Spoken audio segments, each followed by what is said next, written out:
through August 3rd and August 5th through August 10th. My name is Betsy Schneider, and I'm the Assistant Director of Pre-College Programs at Wake Forest University. Our academic lead for the Sports Marketing Institute, Pat Stack, is here to share detailed information regarding the Sports Marketing Institute, and my colleague Elizabeth Segal is here to help me answer questions later this evening. We are a small but mighty team representing pre-college programs, and we ask that you hold all questions to the end of the presentation. There is a text box that allows you to type questions that we're happy to answer at the end of the webinar.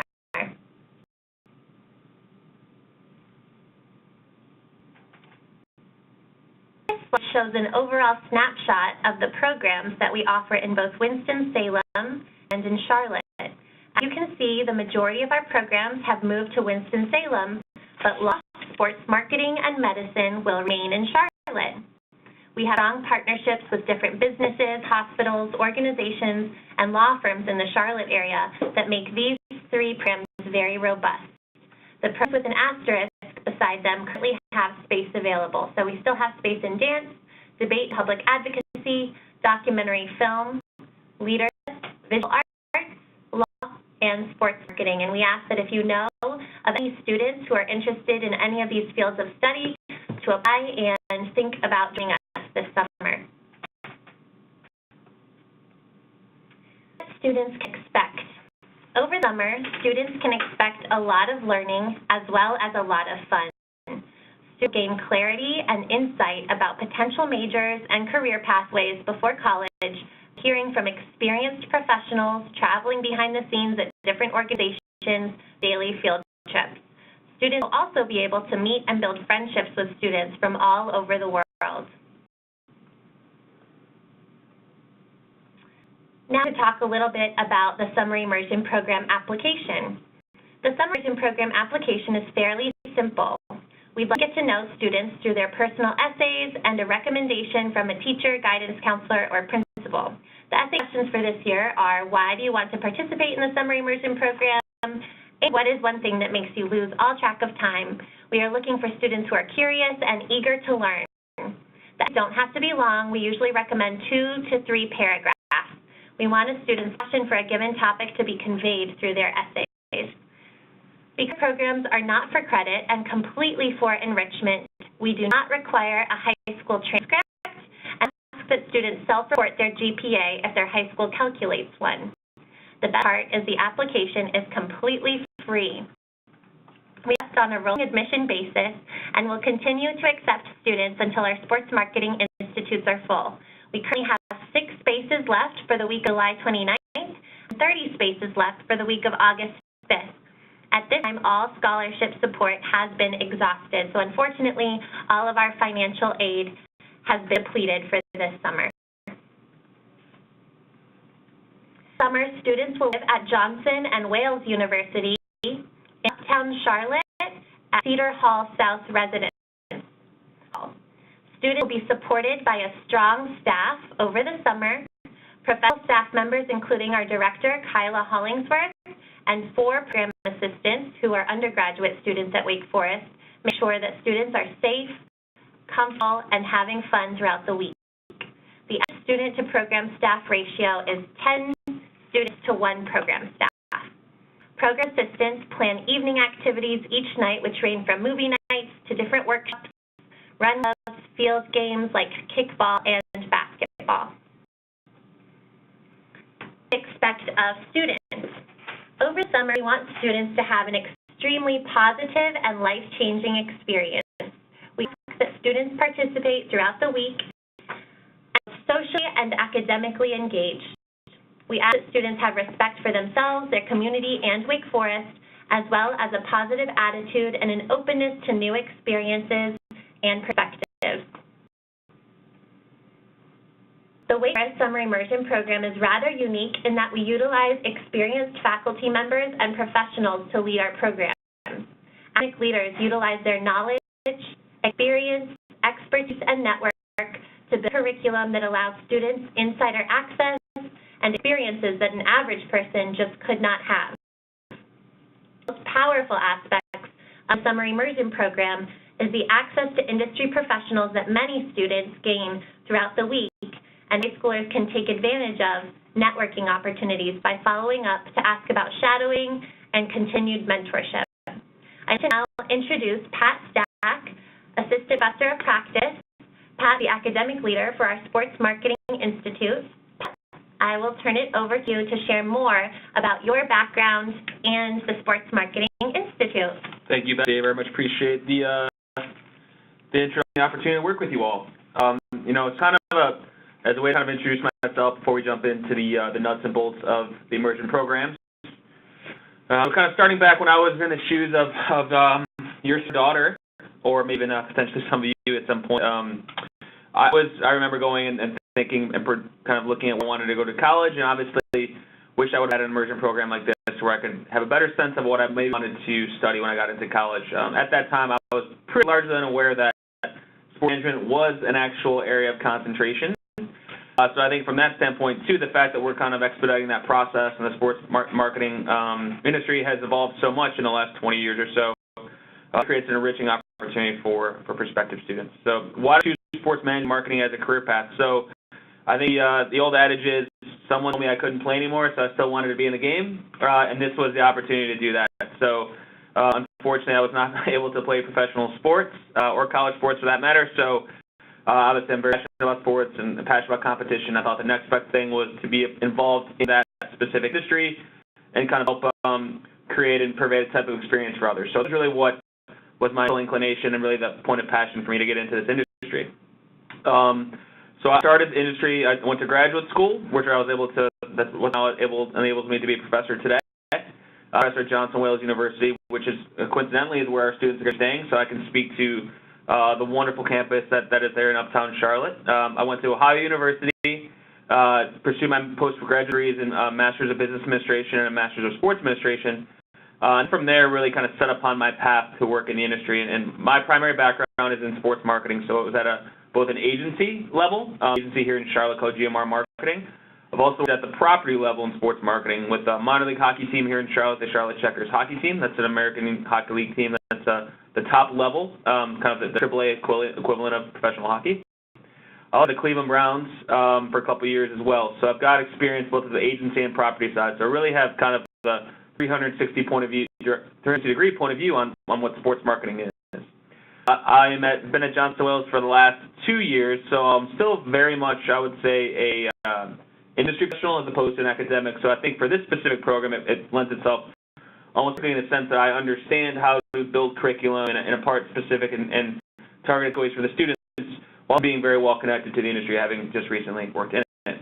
While I'm talking about it and teaching it, I think seeing the passion and the fandom that people have for sports is amazing. And then when you can kind of help them see what's on behind the scenes from a business standpoint, like what goes into putting on a Super Bowl, what goes into putting on Olympics, what goes into an endorsement deal with LeBron James. Those types of things are really eye-opening for individuals that typically are used to kind of being a passive fan or passive consumer being entertained. Nothing to transition that to, while that's a business, there's strategy behind that, there's specific marketing objectives those brands are trying to reach.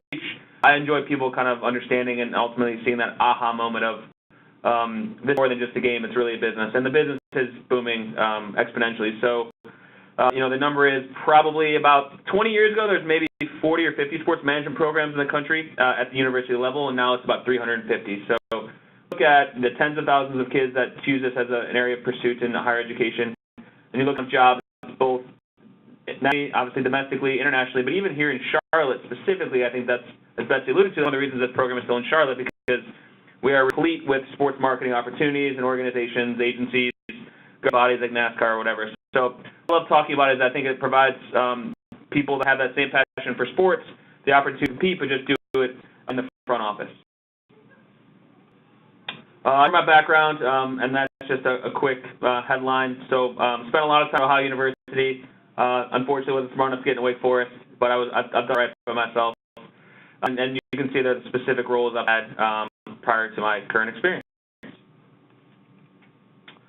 So programming-wise, I'm going to keep this pretty high level, but I guess the best way to kind of think of it is it's of what's happening outside of the classroom and inside of the classroom. So EA, we're programming essentially one off-site visit, and that could be a stadium tour, that could be an office tour, that could be a behind-the-scenes experience at a sporting event.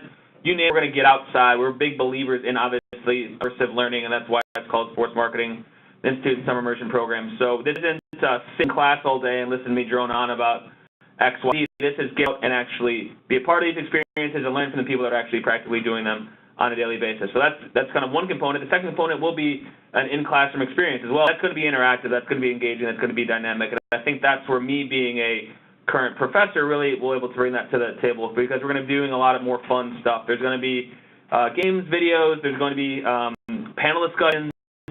What I can't get outside of the classroom, we're going to bring those folks inside the classroom as well. So EA, there will be some type of transportation away from Wake Forest Uptown campus. We'll also be coming back here and making sure we're dynamic programming against our objective at that time. And kind of to speak to that too, here's just a quick quote. I'm big on quotes. It's a lot better than me having to try and make something up. But tell me to get, teach me I may remember, involve me and I learn. So I think that's really kind of our mantra for this specific experience. It's not about talking about it, it's about doing it.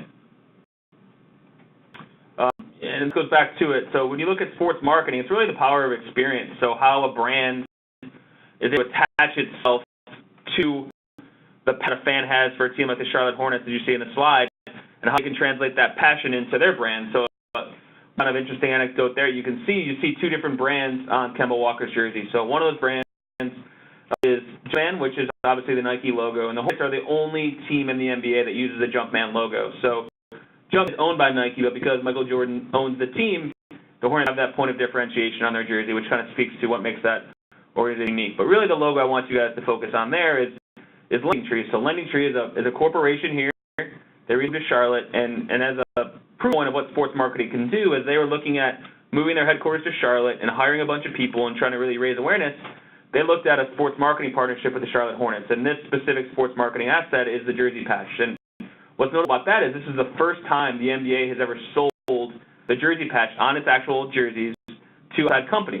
So it's always been what we call the endemic sponsor, which would be the people that make the jersey, which are, in this case, Jumpman or Nike. But they sold that as advertising inventory to an outside entity, Lending Tree. And so that's a good example of sports sponsorship. They're able to raise awareness, drive business, attract talent here in Charlotte through a specific asset. So they get more than that, just that jersey patch, but that jersey patch on top of a bunch of different other marketing elements probably costs about $5 to $7 million a year. So that's the takeaway we talked about before. It's like, yeah, I see a jersey patch, but now actually what goes into that relationship and why they try to do it, we're going to go back those layers on that. So that's really what we're talking about, and that's really why we've got that specific element there to talk about. So once again, 90% of Gen Z consumers remember what they experienced. So as we're talking to young students and as they're going to be the future sports marketers talking to their contemporaries, sports marketing is incredibly valuable as you look at what you're trying to do to move the lever on your business from a marketing standpoint. And really what's so powerful about that is you're tapping into negotiating with the passion and power of sports fans. Very few people are passionate about Lending Tree. I think we can all agree. Maybe the people there, right, and that's great. We want that. But they can tap into the people's passion for the Hornets to try and drive against their objectives and what they're trying to accomplish. And here we've got the dates. So we've got two different program dates. Go to Betsy's notes. I know we had 6 before we started the call. I think we only have 5 spots left for the first session, so those are going fast. And then we have an additional session the following week, August 5th to 10th as well. Now to open it up for questions. So if anyone has any specific questions about experiences or excursions throughout the Sports Marketing Institute week, both Pat, Jack, and myself, as well as Elizabeth, are happy to answer those questions. You can also answer questions about the Summer Immersion program in general, camp life at Johnson & Wales, evening activities, dining hall questions, things like that. We're happy to answer any of those types of things as well.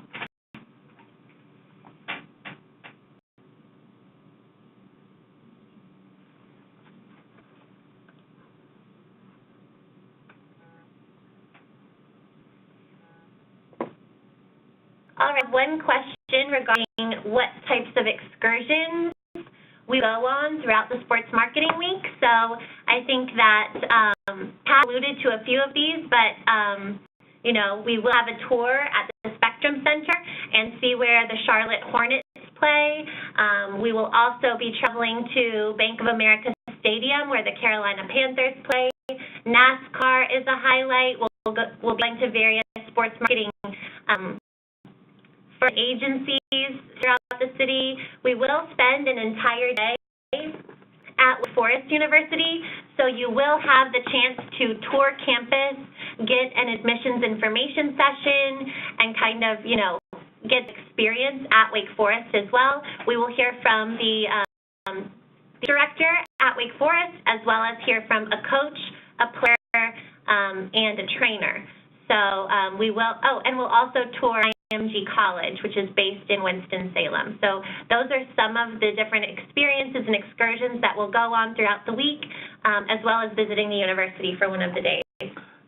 Yeah, thank you, Betsy. I think just we've kind of separated them into days. So we've got a sports marketing day, we've got a emerging and non-traditional sports day, which might be something like rugby or lacrosse, or in esports. We've got a day that's focused on pro sports, and then we've got a day that's focused on Wake Forest. So we've kind of built out things to run the spectrum of potential experiences.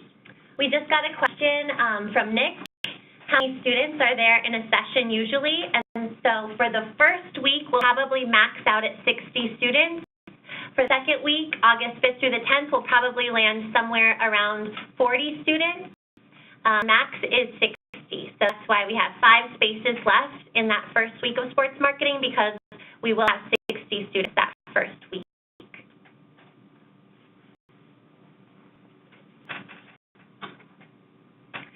We received another question about non-residential versus residential students.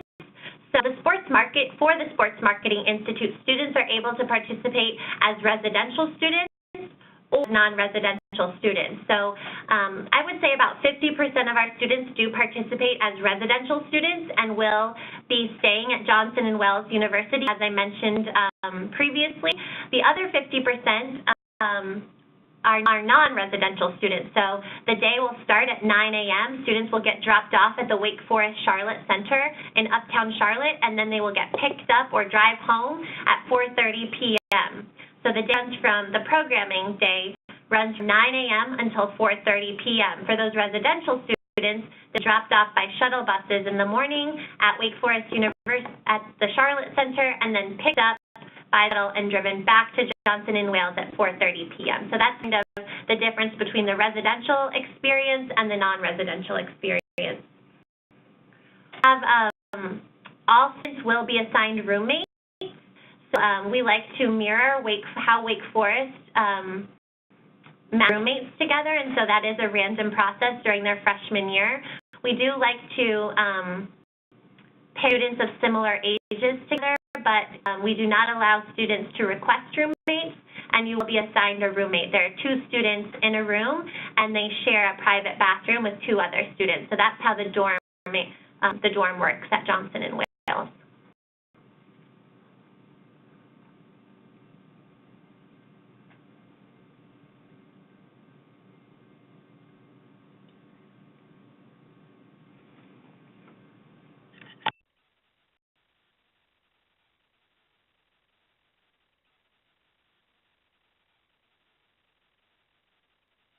This is our last call for questions. If anyone else has any additional questions, please feel free to ask now.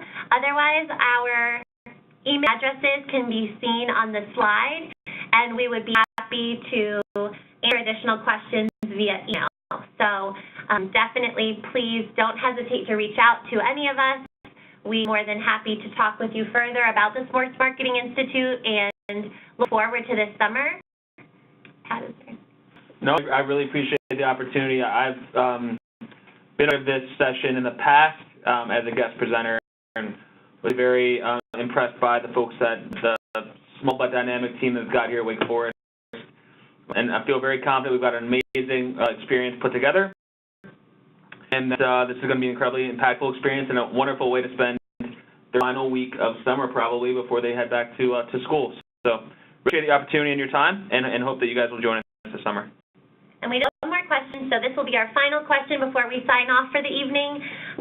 The question is, how much free time is there? So the day is quite quite scheduled. So like I said, breakfast will go from 8 to 8:30 in the morning. Students will be transported to the Wake Forest Charlotte Center by 9 a.m. Our day will run to 4:30. Students will get picked up. We'll have dinner at Johnson & Wales around 5 to 6, and that's when evening activities start. The evening activities may consist of going to a Charlotte Knights baseball game. We may have a movie night. We may field games and play basketball. So we usually have evening activities up until around 9 p.m. each night, and then from 9 to 10 p.m. that's kind of give students a chance for free time to relax and get ready for bed. Lights out is at 10 p.m. So we are strict about our lights out because it is a big day, and we want students to be prepared, energized, and ready for the following day of programming. So there is very little free time, but all of the scheduled time is incredibly fun and productive. So that's it for today. We enjoyed hosting this webinar, and like I said, definitely don't hesitate to reach out to us if you have any additional questions. Thanks so much for your time.